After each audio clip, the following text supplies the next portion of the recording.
There is a particular kind of exhaustion that has nothing to do with a lack of sleep. It is the exhaustion of the soul. It's the quiet burnout that comes from a life spent performing, the deep cellular fatigue of constantly managing the expectations of others. You say yes when your body screams no. You smile when a storm rages inside you. You become a chameleon, perfectly adapting to every room you enter, but you lose your own color in the process. The world calls you kind, a good friend, a reliable person, but in the silent moments, when you are alone with yourself, you feel like a ghost in your own life. You have become so good at playing a part that you've forgotten who you are when the curtain falls. This is not kindness. This is a prison with invisible bars, built from the need for approval and the fear of being disliked. Stay with me, because what you call being nice, the Swiss psychiatrist Carl Jung would call a profound act of self-betrayal. He wouldn't offer you comfort. He would offer you a diagnosis, a brutal one. And if you are brave enough to hear it, it will be the key that finally sets you free. To understand this prison, you must first understand the mask you are forced to wear. Jung called this mask the persona. The persona is the social face you present to the world. It is a necessary and sophisticated tool for survival. You have a persona for work, for your family, for your friends. It is the polished, acceptable version of you, designed to fit in, to be liked, to navigate the complex demands of society. There is nothing inherently wrong with having a persona. The danger, the sickness, begins when you forget that you are wearing it. It begins when the mask fuses to your skin, and you start to believe that the role you are playing is all that you are. This is the heart of people-pleasing. It's a state of total unconscious identification with the persona. You become so obsessed with maintaining the good person mask that you begin to systematically abandon your true self. Your authentic feelings, your controversial thoughts, your unacceptable desires, they are all deemed dangerous. They are a threat to the mask. So you push them down, you hide them, you pretend they don't exist. But they do not disappear. According to Jung, every part of yourself that you reject to please others is exiled to a dark, hidden corner of your psyche. He called this place the shadow. And the more you please the world, the larger and more powerful your shadow becomes. It is the part of you that holds all your repressed anger, your resentment, your unspoken truths. It is the part of you that secretly hates the very people you are trying so desperately to please. This video is a mirror. In it, you will see the 7 signs that you have become a prisoner of your own persona, that you are living a life of secret self-betrayal. This knowledge will be uncomfortable. It will challenge the very foundation of who you think you are. But as Jung knew, one does not become enlightened by imagining figures of light, but by making the darkness conscious. And it is only by facing this darkness that you can begin the journey back to your true self. The first and perhaps most telling sign is a deep, almost instinctual aversion to any form of conflict. On the surface, this looks like a virtue. You are the peacemaker, the easygoing friend, the agreeable colleague. You don't argue over dinner plans. You don't challenge your boss's bad ideas. You stay silent in family disagreements, even when your own values are being trampled. Your conscious mind, the part of you that manages your persona, tells you a story about this behavior. It says, "I'm just keeping the peace," or "It's not worth the fight." It frames your passivity as a noble act of social harmony. But Jung would see something far more dangerous at play. This is not about keeping the peace. It is about protecting the mask at all costs. The persona of the agreeable person is incredibly fragile. It is a carefully constructed performance, and it can only survive in an environment of total validation. Conflict, even a minor disagreement, is a direct threat to this performance. It is a moment of truth where your authentic self might accidentally reveal itself. To disagree is to say, "The mask I am wearing is not who I truly am." This is a terrifying prospect for someone who has come to believe the mask is their identity. So you avoid it. You become a master of silent compliance. You swallow your opinions, you bury your objections, and you nod along, all to prevent the mask from cracking. But every time you do this, a transaction takes place in your unconscious. Every opinion you suppress, every truth you swallow, is a piece of your authentic self that you are sacrificing.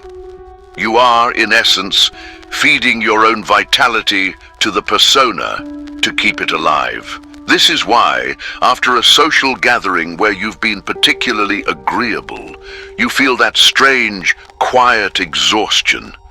It is the psychic cost of self-suppression. You haven't just been nice, you have been actively pushing down a living part of yourself, relegating it to the darkness of the shadow. And what happens to these exiled parts of yourself? They do not die, they do not fade away. In the dark, fertile ground of the unconscious, they begin to fester. The unexpressed opinion turns into resentment. The swallowed truth sours into bitterness. The psychic energy that should have been used to assert your boundaries is instead turned inward, where it becomes a slow-acting poison. This is the secret economy of the soul. Every act of external peace is paid for with a piece of your internal harmony. This is where the shadow begins to take on a life of its own. Because it cannot be expressed directly, it seeks other, more insidious ways to make itself known. This often takes the form of projection. You who are terrified of your own assertiveness will begin to see it everywhere.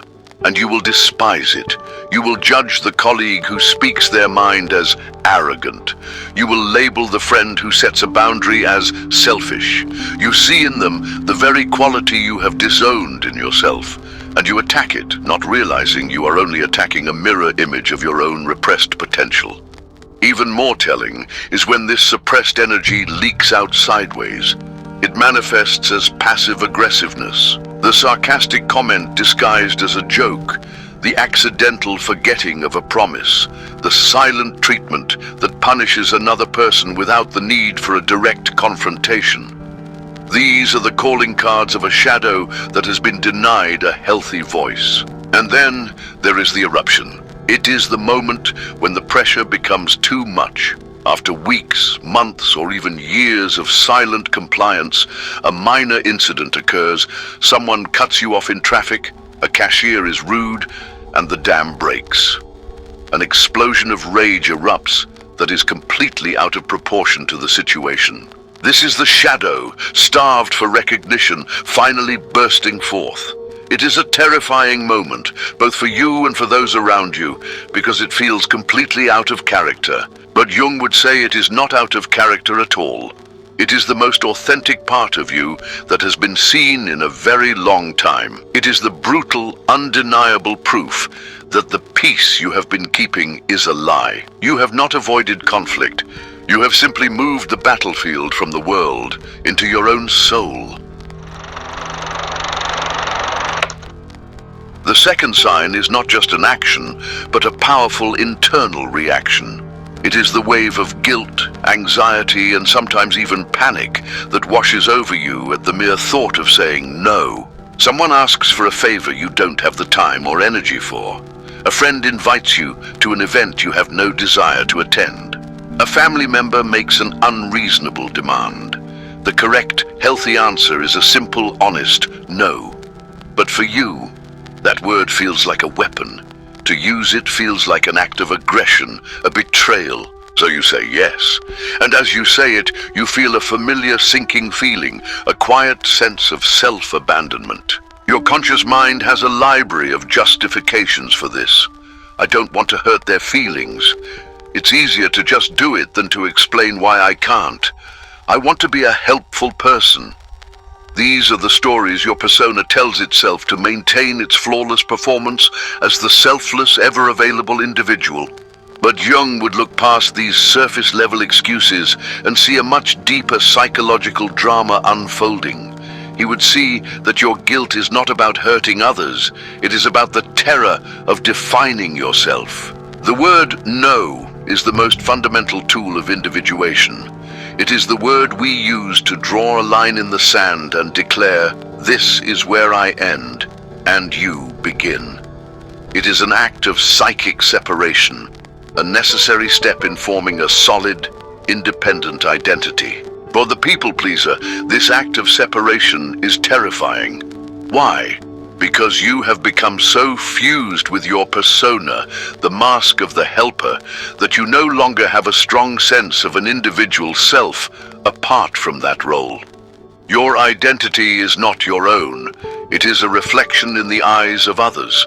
It is built on their approval, their validation, their perception of you as good and useful. To say no would be to shatter that reflection. It would be an admission that you have your own needs, your own limits, your own desires that are separate from, and sometimes in opposition to, the needs and desires of others. For a psyche that has outsourced its sense of self, this feels like an existential threat. It feels like you are not just refusing a request, but annihilating the very identity you have so carefully constructed. That guilt you feel is the voice of the persona, terrified of social rejection. It is the fear of the actor being booed off the stage. But in that moment, have you ever stopped to listen to the other voice? The one you just silenced? It is a voice of resentment, and that resentment is a powerful food for the shadow. With every yes that should have been a no, you're performing a small act of psychic self-violation. You are telling your deeper self, the self that Jung believed was the true center of the personality, that its needs are irrelevant, that its boundaries are meaningless, that its very existence is secondary to the performance. This is the root of that inexplicable emptiness that so often follows an act of people-pleasing. It is not just the fatigue of being overcommitted. It is the feeling of your own soul withdrawing from you. It is the quiet grief of self-abandonment. This repressed resentment doesn't vanish. It accumulates in the shadow, where it transforms. It becomes a quiet, simmering anger that you feel towards the very people you are trying to please. You may find yourself becoming irritable, cynical, or emotionally distant in your relationships, without consciously understanding why. This is the shadow poisoning the well of your connections from beneath the surface. And sometimes, when the conscious mind refuses to say no, the body will say it for you.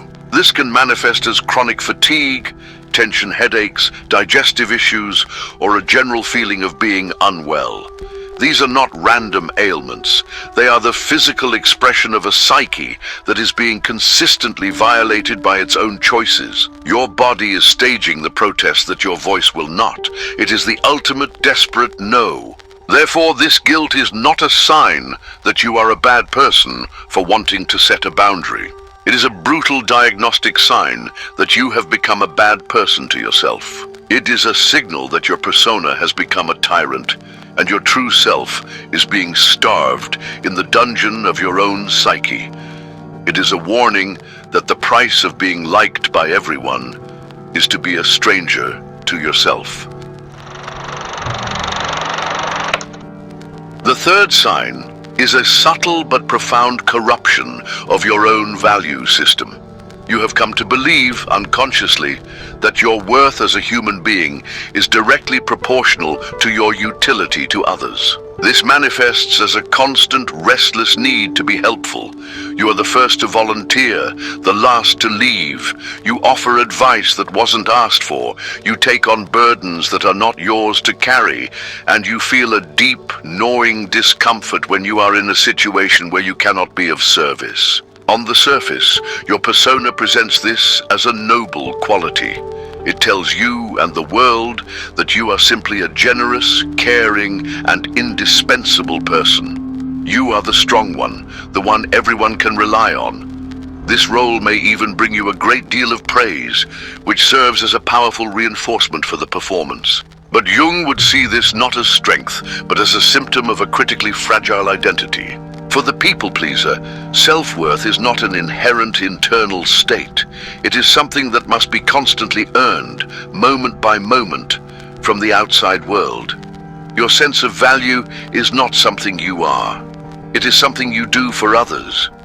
When you are not actively performing your function as a helper, a fixer, or a supporter, you are confronted with a terrifying inner void, a feeling of worthlessness. This is the direct consequence of an ego that has completely identified with the helper persona. It has outsourced its entire validation system.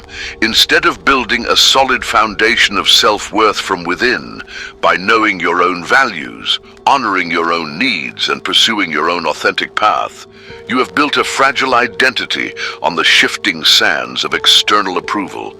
You have, in essence, become a servant to your own mask. The persona's need to be seen as useful has become your primary directive, overriding the deeper needs of your own soul. This creates a constant, low-grade panic. You are always scanning your environment, not for what you want or need, but for an opportunity to prove your worth by solving someone else's problem. This constant need to be useful creates an unspoken, unconscious contract with the world. The terms are simple. I will be everything you need me to be, and in return, you will validate my existence. You will prove to me that I am worthy.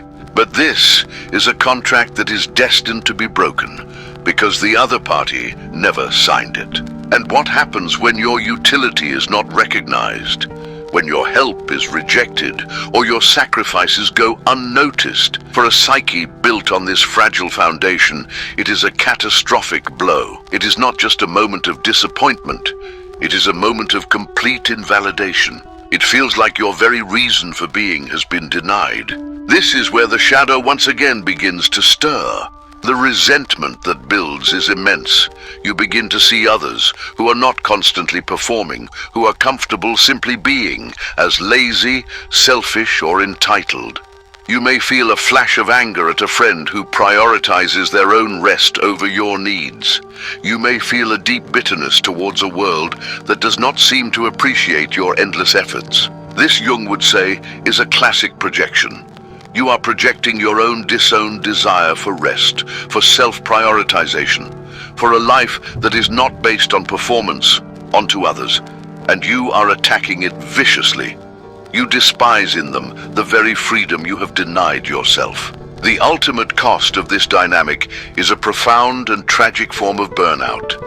It is not the burnout of a warrior who has fought a noble battle, but the burnout of a performer who can no longer remember their own lines.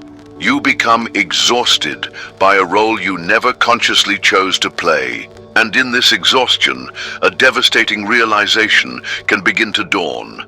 People may like your persona, but they have never been given the chance to know you.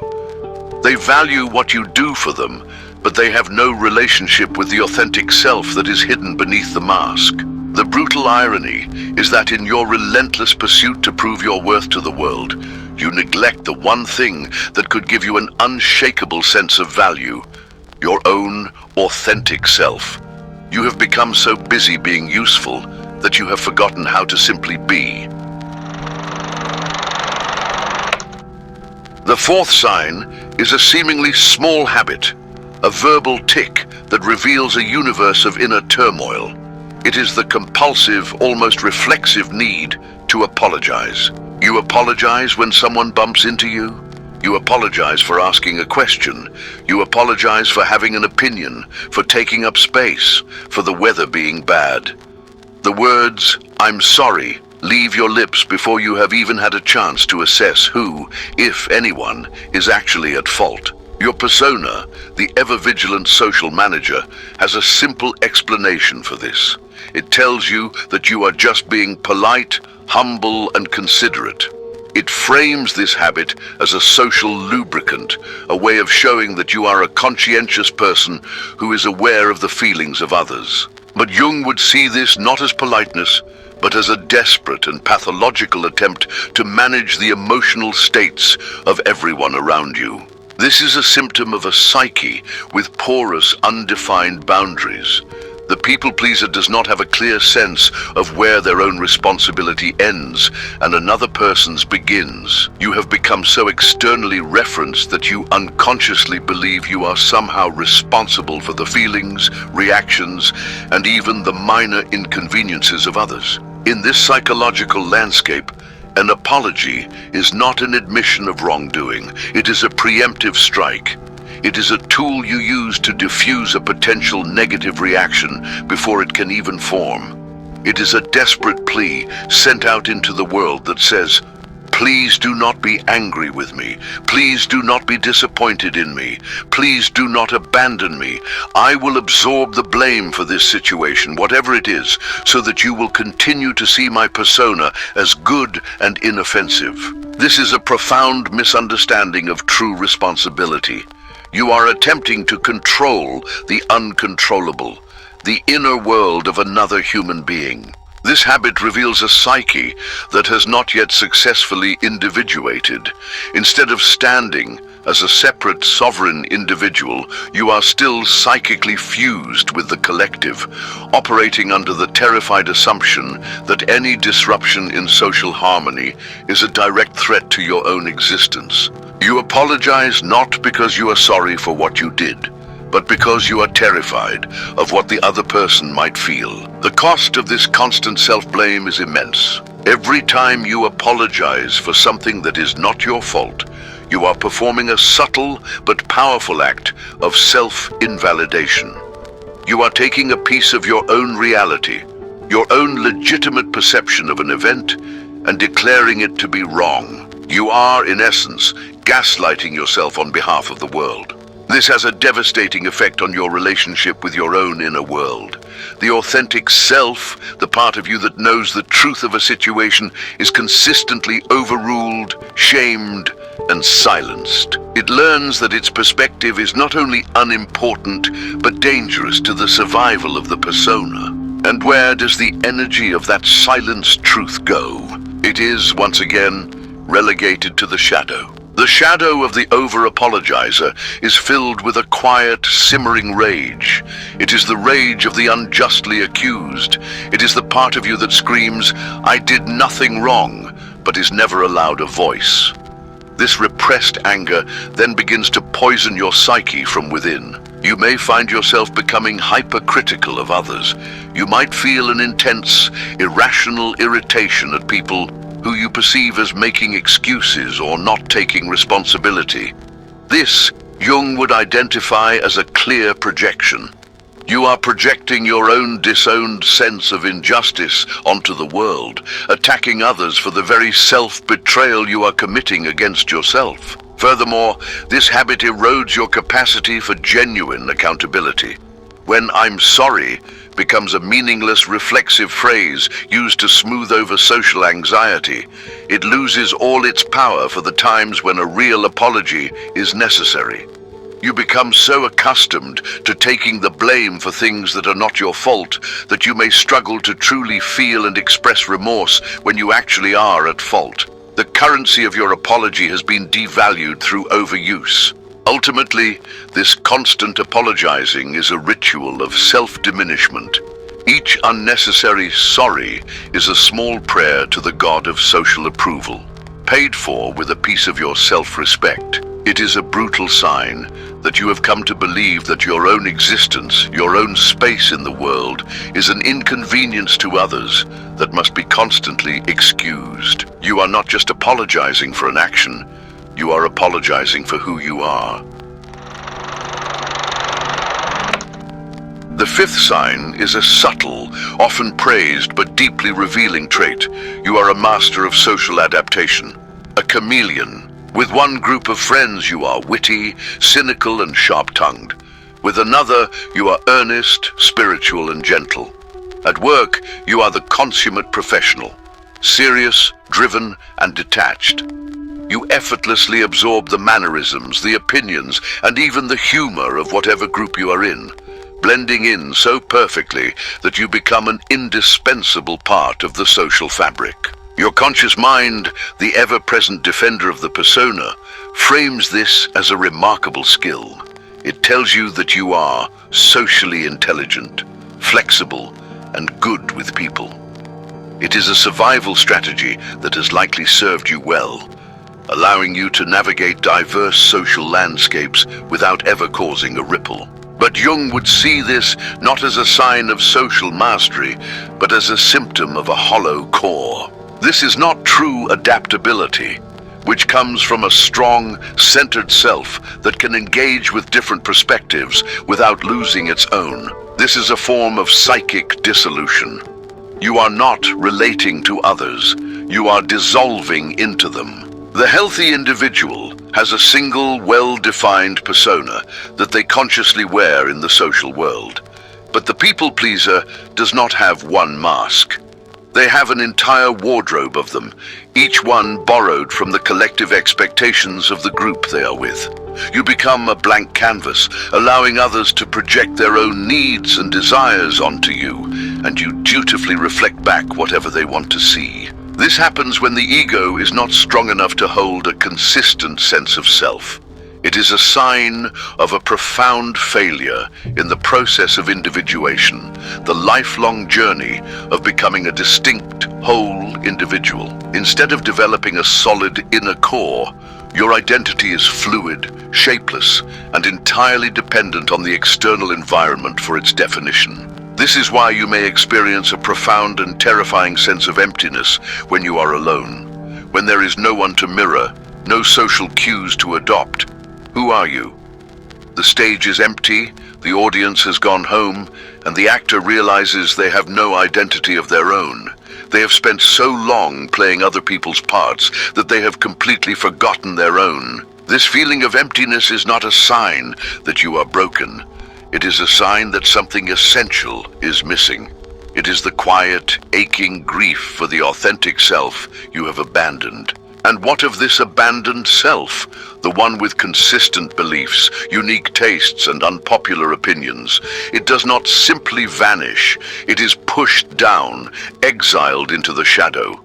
Your true color is not gone. It has just been painted over so many times that you can no longer see it.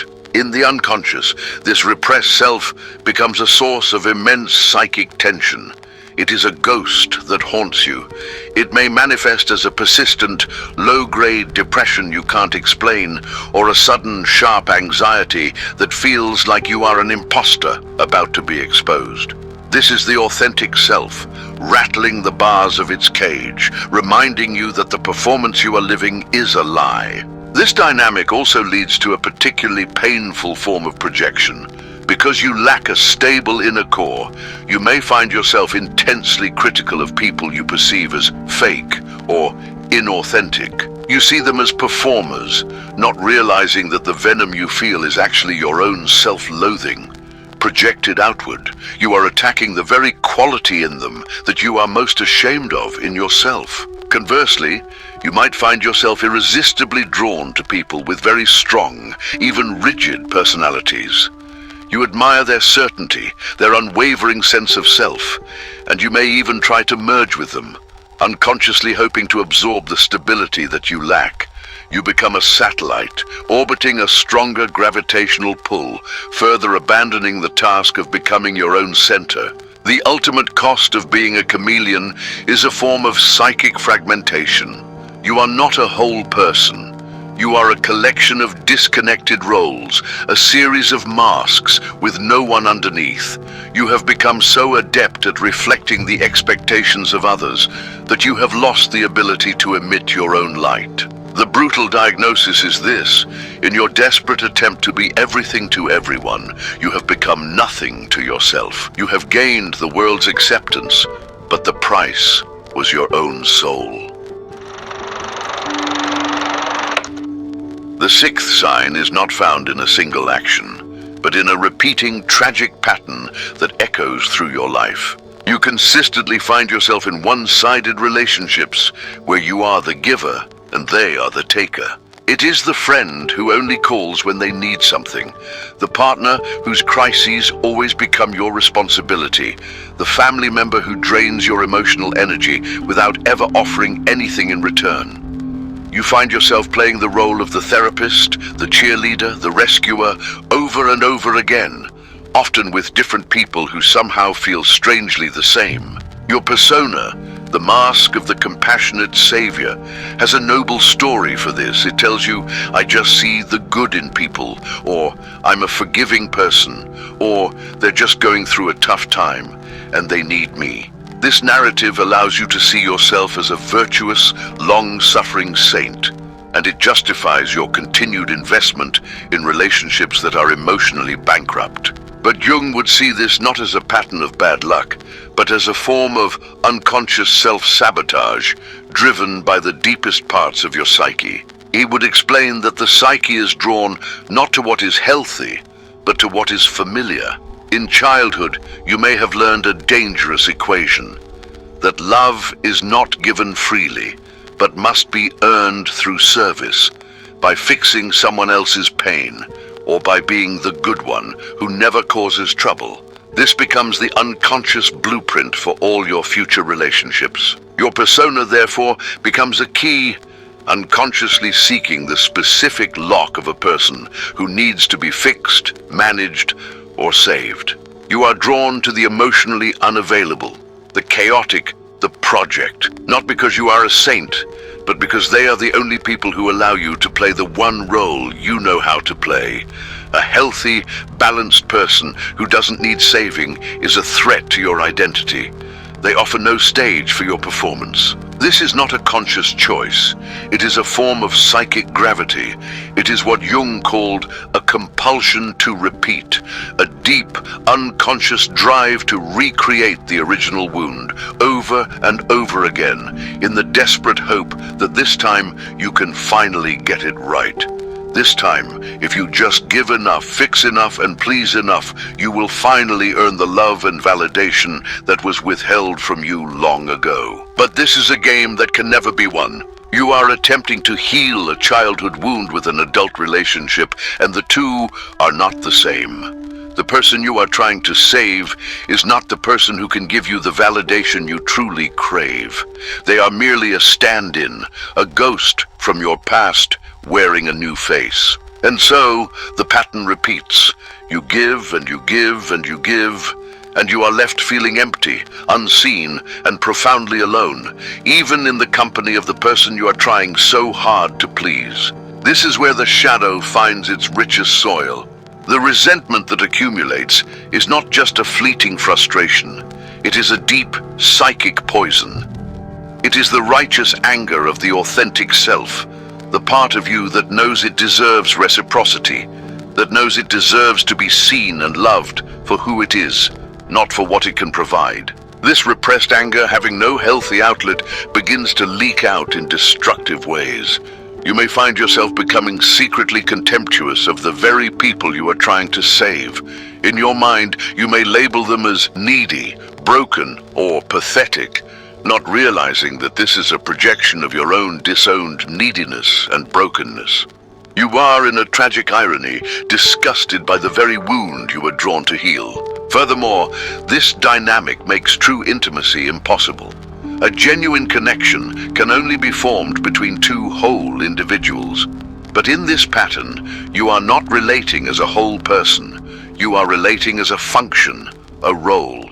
You are the helper, and they are the helped. This power imbalance, which your persona craves because it feels safe and familiar, is the very thing that prevents the kind of mutual, authentic connection your soul truly desires. The brutal diagnosis is this: this pattern is not a sign of your immense capacity for love. It is a sign of your immense fear of being loved. You are terrified of a relationship where you are not needed, because in such a relationship you would have to be seen for who you truly are without the protection of your useful persona. You would have to be loved not for what you do, but for who you are. And for someone who has come to believe their authentic self is unlovable, that is the most terrifying prospect of all. So you continue to choose the familiar pain of the one-sided relationship, because it is less frightening than the unknown territory of being truly seen. You are not a victim of bad luck. You are the architect of your own loneliness. The seventh and final sign is the most tragic of all. It is not a behavior nor a feeling, but an absence, a profound, hollow emptiness where your own desires should be. Someone asks you a simple question: what do you want for dinner? What movie do you want to watch? What do you want to do with your life? And you freeze. A quiet panic sets in. You don't have an answer. Your mind, a powerful tool that can anticipate the needs and desires of everyone around you, goes completely blank when turned upon itself. So you deflect. You say, "I don't mind, whatever you want is fine." You have become so accustomed to this response that it feels like the truth. Your persona, the master of social harmony, frames this as a virtue. It tells you that you are flexible, easygoing, and low maintenance. It is the final, perfect polish on the mask of the agreeable person. A person so selfless they don't even have needs of their own. But Jung would see this not as flexibility, but as a profound psychic blindness. It is the final, devastating symptom of an ego that has completely lost its connection to the self. The self, in Jungian psychology, is the true center of your being. It is the source of your deepest purpose, your most authentic desires, your inner compass that guides you toward a life of meaning and wholeness. A healthy ego is in constant dialogue with this self, listening to its whispers, honoring its needs. But the people pleaser has severed this connection.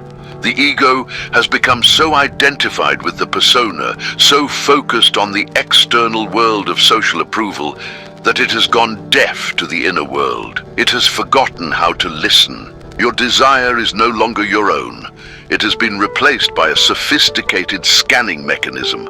When asked what you want, your mind does not look inward for an authentic answer. It looks outward, trying to calculate the response that will cause the least friction. The one that will best please the other person, the one that will most effectively maintain the performance. You have become a living echo, reflecting back the desires of others with no original sound of your own. This is the ultimate cost of a life spent pleasing. It is not just that you suppress what you want, it is that you have reached a point where you no longer even know. This psychic blindness is the end stage of a long process of self-abandonment, and the consequences are devastating. A life without authentic desire is a life without a motor. You may be busy, you may be productive, you may be endlessly helpful to others, but you are not moving in a direction that has any meaning for your own soul. You are adrift, pushed and pulled by the currents of other people's needs with no rudder of your own. This is the source of that deep, underlying feeling of purposelessness that often haunts the people pleaser. A quiet despair that no amount of external validation can ever truly soothe. And what of the shadow in this final stage? The shadow of a person with no desires is a truly tragic figure. It is not filled with monstrous rage or forbidden lusts. It is filled with ghosts. It is a graveyard of every abandoned hobby, every unpursued passion, every creative spark that was extinguished because it was not useful or agreeable to someone else. It is the silent, screaming grief of a life unlived. This is why you may feel an intense, almost painful envy when you see someone who is passionately alive. The artist lost in their work, the entrepreneur obsessed with their vision, the person who speaks their truth without apology. They become a mirror for the vibrant, authentic self you have sacrificed. Your shadow projects onto them all of its lost potential, and you may feel a confusing mixture of intense admiration and bitter resentment. You love them for the life they are living, and you hate them because they remind you of the life you are not. The brutal diagnosis is this: the other 6 signs are about the prison you have built for yourself. This final sign is about the prisoner disappearing completely. You have become so identified with the performance of the persona that the authentic self has been starved into silence. You have not just lost your way, you have lost the map, the compass, and the memory that you were ever a traveler to begin with. You have become a hollow vessel, perfectly shaped to hold the desires of others, but empty of your own. The ultimate tragedy of the people-pleaser is not that you are unhappy. It is that you have ceased to fully exist as an individual. You have become a function in other people's lives, an object in their world, but you are no longer the subject of your own. And the first step back from this abyss is not to find an answer, but to simply have the courage to ask the question, for the first time in a long time, what do I want? If you have stayed until the end of this diagnosis, it is not by accident.